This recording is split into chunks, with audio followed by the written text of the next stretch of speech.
চোখের মাথায় ভুল করে বসিস না। বড়দা, ভাইকে আটকা।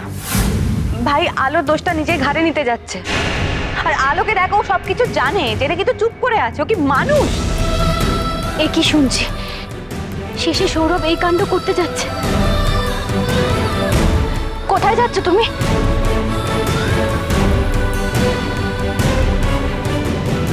তুমি কি পাগল হয়ে গেছো? তুমি ইচ্ছের কথা একবার ভাববে না? বাড়ির লোকদের কথা একবার ভাববে না? শোনো, আমার দিব্যি রইলো, তুমি কিন্তু আমার দোষ নিজের ঘাড়ে একদম দেবে না। আমি বলে দিচ্ছি। এক মিনিট কিসের দোষ? হ্যাঁ, আরে কিসের দোষ বলবি আমাকে? দেবী, সব কি হচ্ছে নাকি? কিসের দোষ আমাকে বুঝিয়ে বলবে? শোনো, তুমি দয়া করে এখন ভেতরে যাও। সারা রাত জেগে এসেছো। ছোট ঠাকুরপো, তুমি আর পাগলামো বন্ধ করো এবার। দেখো, তোমার দাদা ফিরে এসছে, এবার সবাই পরামর্শ করে একটা কিছু না হয় সিদ্ধান্ত নিও। এখন যাও, দয়া করে যাও। বাহ বড়বৌদি, অদ্ভুত। এই উপায় বের করা কথাটা কালকে একবারের জন্য তোমাদের কারোর মুখ থেকে বেরোলো না কিন্তু। আমি আমি আমি বারবার করে বলছি যে পুলিশ যে চার্জ আলোর ওপর এনেছে সেগুলো সম্পূর্ণ মিথ্যে। আমি বারবার করে বলছি, যখন আমাদের সবাইকে একসঙ্গে বলা উচিত, কেউ কেউ তোমরা বললে না।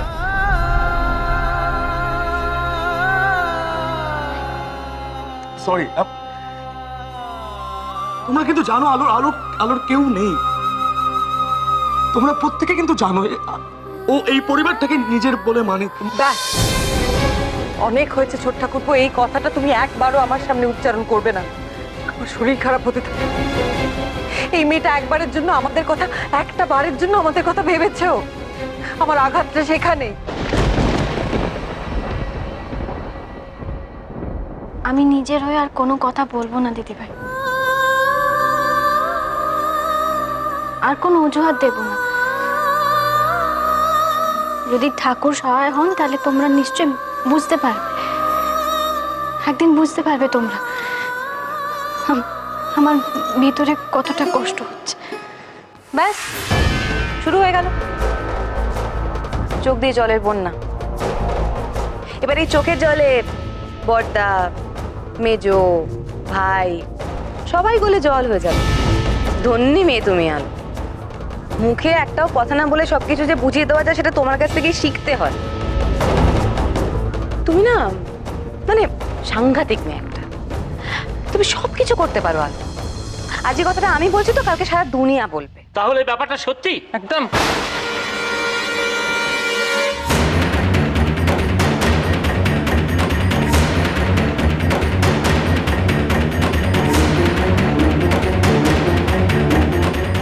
কি ব্যাপারটা কি? কাউকে কিছু না বলে ভেতরে ঢুকলেন কি করে? বাইরে যান, বাইরে যেতে বলেছি, বাইরে যান। আমরা আদিনাথ সিদ্ধান্তের নিউজটা কভার করতে এসেছি। বাইরে আমাদের পুলিশের সাথে কথা হয়ে গেছে, আমরা একটা ইন্টারভিউ নেব, আর এড়াতে পারবেন না আপনি। আপনার সঙ্গে আদিনাথের কি সম্পর্ক ম্যাডাম? এটা তো আপনার শ্বশুর বাড়ি। আদিনাথকে বিষ দিয়ে মারার চেষ্টা করা হয়েছে। আপনি কাউকে সন্দেহ করেন? ব্যাস, এটা আমার বাড়ি আর আলো আমার স্ত্রী। আদিনাথের সঙ্গে ওর কোনো সম্পর্ক নেই। আর যা কিছু হচ্ছে সেটা ব্যক্তিগত ব্যাপার, আর ব্যক্তিগত ব্যাপার নিয়ে দয়া করে প্রশ্ন করা বন্ধ করুন। তাই হয় নাকি? এখন ব্যাপারটা ব্যক্তিগত নেই, একদম পাবলিক হয়ে গেছে। তাছাড়া ওনার বিরুদ্ধে খুনের প্রচেষ্টার খবর আছে বলে মনে করা হচ্ছে। এটা কি সোজা কথা? এই বিষয় নিয়ে আর একটা কথাও এখানে হবে না, জাস্ট হবে না। এখান থেকে কোনো রকম কোনো স্টেটমেন্ট দেওয়া হবে না। আর একবার যদি প্রুভ হয়ে যায় আমার স্ত্রী নির্দোষ, তখন আমিও দেখবো কত নিউজ আপনারা পেপারে লেখেন। দেখবো। যা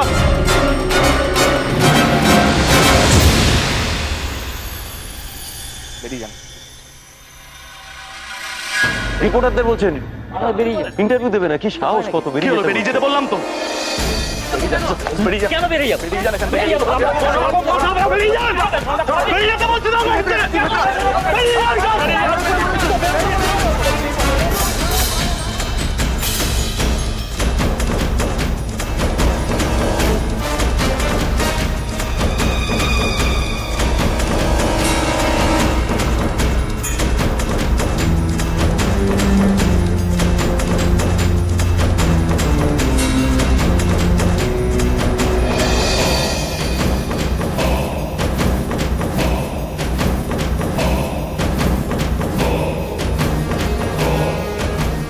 এসব হতে পারে না আমার সঙ্গে, পারে না এমন হতে। আমাকে বাঁচাতে গিয়ে সৌরভ শেষ হয়ে যাচ্ছে। কি করবো এখন? কি করবো আমি? আমি কোথায় লুকোবো?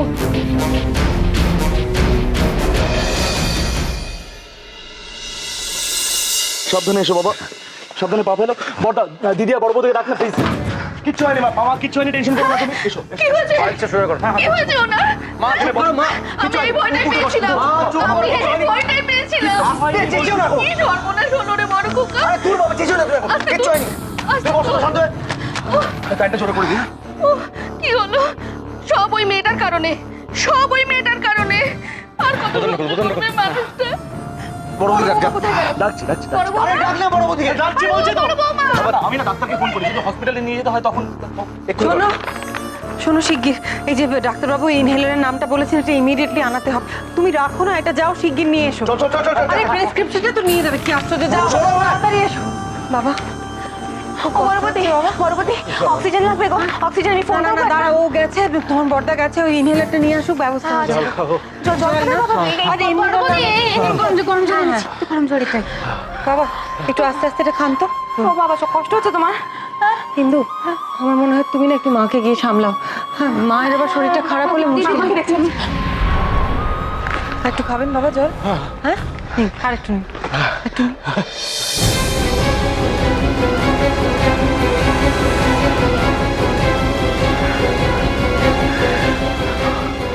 আরে হুজ্জুতে আমার সহ্য হইতেছে না বড় বৌমা। আমার যাওয়াই ভালো। এসব আপনি কি বলছেন বাবা? আপনার কিছু হয়ে গেলে আমরা কিচ্ছু হবে না, আপনাকে সুস্থ হয়ে উঠতেই হবে, বুঝেছেন? আর কত ঠাকুর, আর কত যন্ত্রণা লিখেছ এই কপালে। শেষকালে বাবাও এই কথা বলছেন। এই বাড়িতে তো আমার কোনো জায়গায় রইল না আর। আমার জন্য বাবা নিজের মৃত্যু কামনাও করছে। ও ছোট মামি, এখানে দাঁড়িয়ে কাঁদছো কেন? চলো আমার সাথে চলো। অর্ক তুই যা এখান থেকে, তোর মা দেখতে পেলে তোকে খুব বকবে। জানো, আমাকে আজকে কেউ খেতে দেয়নি। ইচ্ছে তো তবুও কর্নফ্লেক্স খেয়েছে। আমার কথা সবাই ভুলেই গেছে। চলো না, তুমি আমাকে একটু খেতে দেবে? চলো, এসো এসো। দেখো এখানে কেউ নেই। আমার না খুব নুডলস খাওয়ার ইচ্ছা হচ্ছে তোমার হাতে। তুমি একটুখানি করে দাও না গো। লক্ষ্মী ছেলে আমার। দেখ অর্ক, আমি না রান্নাঘরে এখন ঢুকতে পারবো না, আমি অন্য কিছু বানিয়ে দিই। আরে এখানে কেউ নেই, সবাই দাদুর ঘরে আছে। আচ্ছা ঠিক আছে, আমি তোমাকে হেল্প করছি, ঠিক আছে? চলো।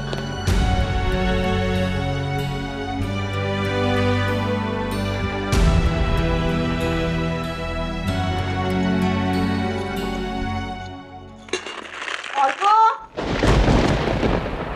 অল্প কোথা?